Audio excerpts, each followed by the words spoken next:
I think it is funny that my case study is mainly concerning understanding nonverbal communication tools and interpreting them because my dad has recently entered a phase of sending me emojis over text that don't seem to make any sense at all and are completely at random.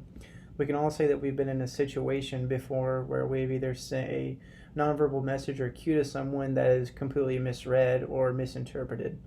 I've completed countless hours through research and readings in order to dive below the surface on my sources to better inform myself for my final project. By the end of this presentation, I will explain to you some of the similarities, differences, and unique concepts within my case context sources. I will start off by showing you some of the similarities between my sources and follow up with some of the differences, then wrap it up with something unique that I found.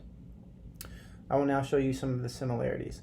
One similarity that I noticed between all of my case sources is that nonverbal communication is not only about sending cues and messages, but it's also a method of reflecting the state and the nature of the relationship. We have all hung out with someone, whether that be a friend or an intimate partner, and you can usually tell how they feel towards you based on the nonverbal cues that they're sending you. For example, how closely they're sitting to you, whether they're looking you in the eye when they talk to you, how confidently they speak to you. According to an article written in 2006 titled When a Small Thing Means So Much by Guerrero and Floyd, quotes, perhaps most notably, however, nonverbal cues are a primary mode through which people reflect the current nature of a relationship. That is, they send relational messages by showing without words what is the relationship to them. I think this quote does a good job of mirroring what I just said and the fact that people can show you a lot through nonverbal communication and how they feel towards you.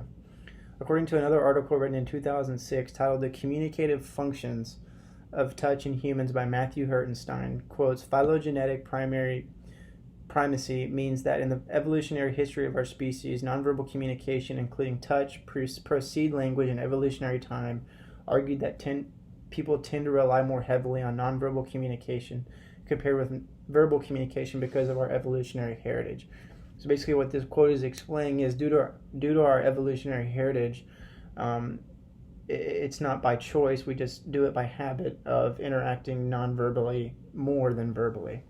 Now that I have shared with you a similarity between some of my case sources, I will now share with you a difference.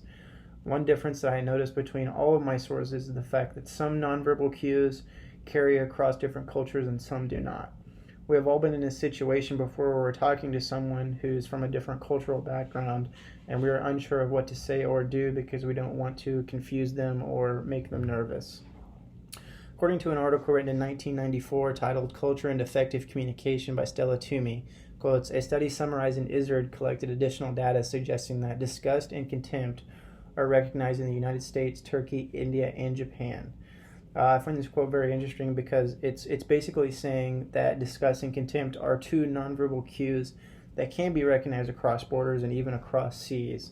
So I think it's very important for us to recognize that these are two nonverbal cues that we can use when talking to someone from these areas that are from completely different cultural backgrounds than us.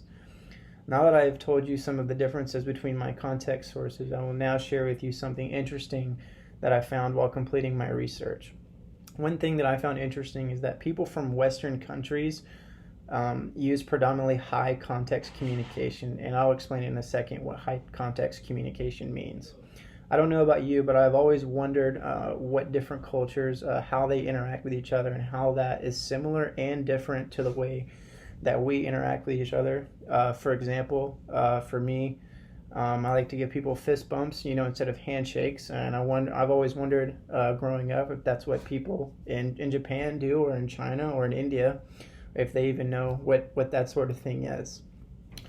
According to an article written in 1998 titled Culture and Mental Health by Jennifer McKay, quotes, people from Western or linear cultures rely more heavily on high-text communication than low-text communication.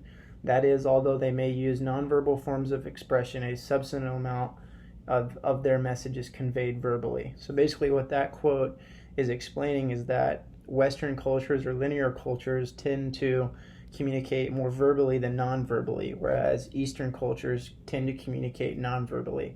So that can be something important that we can take into context as we communicate with people from different cultural backgrounds.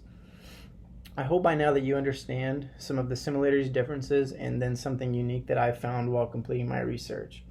I started off by explaining how nonverbal communication is not only about sending messages, but is also a method of stating the nature and reflecting upon the relationship.